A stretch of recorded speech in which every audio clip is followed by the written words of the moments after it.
when I was wrestling for Vince Jr. at the Chase Hotel, I was managing Adrian Adonis and Dick Murdoch, and they had trouble with the fans, and they were out, and so they were my team. So I went out to help them, and Vince Jr. was right there. He said, "Get back in the ring right now."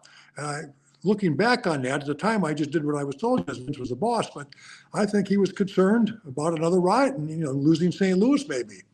So I think it was probably the right thing for him to do.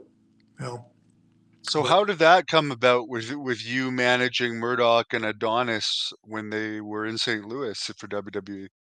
Well, I went to George Cannon. I was working for him, and he made a deal with Vince to bring his TV and put it on George's TV. And they gave George a piece of Detroit. And he says, Jerry's a pretty good hand, especially a good talker. And why don't you use him? So they used me in a few matches. I got to go to Kuwait, which was an adventure for me. But the Chase Hotel was my last employment for Vince. I was there. I did what they told me. And what they told me to do, which I did, was nothing. They said, just stand there. And we don't want you doing too much. We don't want you running up and down. I was managing John Studd as well. They brought me as a manager. They got me these tuxedos and everything. And I thought, well, this is my time. But they made a point to tell me when I was managing not to run up and down the ring, not to grab anybody's foot under the bottom rope or slug anybody. And then they said, when the match is over, Gene Okerlund is going to ask you a question.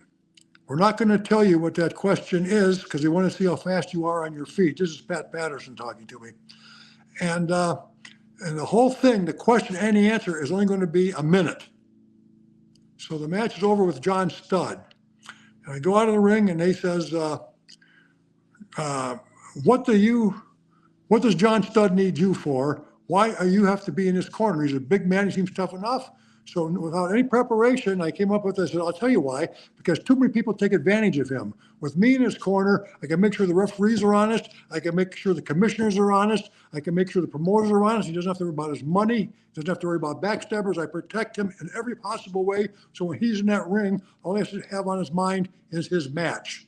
I thought that was a pretty good answer for spontaneity. There was no. I get back to the dressing room and John Studd chews me out from top to bottom. You shouldn't talk about yourself. You should talk about me. You got to get me over. I says, John, did you hear the question they asked me? The question is, why did you need me?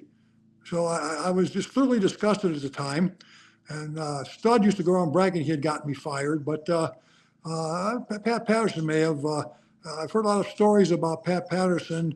All I can say is nothing was done to me directly. But when I went up to his hotel room to talk to him about what they wanted to do, I thought I was in the court of Caligula with some of the other guys he had up there. It was not a pretty sight for me. So, but I figured I didn't say anything. I didn't make any remarks because I thought this was my coming. Well, anyway, apparently between John Studd, me not being too nice to Pat Patterson, other things, I go back to Toledo. By that time, I was running a Tyler Meat Company, and I had been out calling on customers. And I came back at noon, and my secretary says, you got a note here. A woman called from the WWF. She didn't even know that was wrestling. She just said, from the WWF. She says, don't come back anymore. So I figured, if they didn't want me, I was good. And Vince didn't have time for me. I understand that. But I was good friends with George Steele. I was good friends with Jay Strongbow. I was not quite as friendly, but a little bit friendly with Gorilla Monsoon. I figured somebody could have called me and said, look at Jerry, it's just not what we're looking for right now. Maybe down the road. There's polite ways, but to have his secretary call my secretary and fire me was, to me, it was a low-class thing to do. And, I'm a high-class person, so I'm sensitive to that sort of thing. But it is what it is. As far as Adrian Adonis, what did you think of him? He was to me, I know there's a lot of controversy about him, but to me, he came up to me. He was a disciple of Jerry Graham too, by the way. And we got along just fine. We hung around together. He was on the Kuwait tour. And I always heard about him being stiff and being a crowbar, but he was as easy a guy to work with as anybody I've ever stepped in a ring with in my many, many years in the business.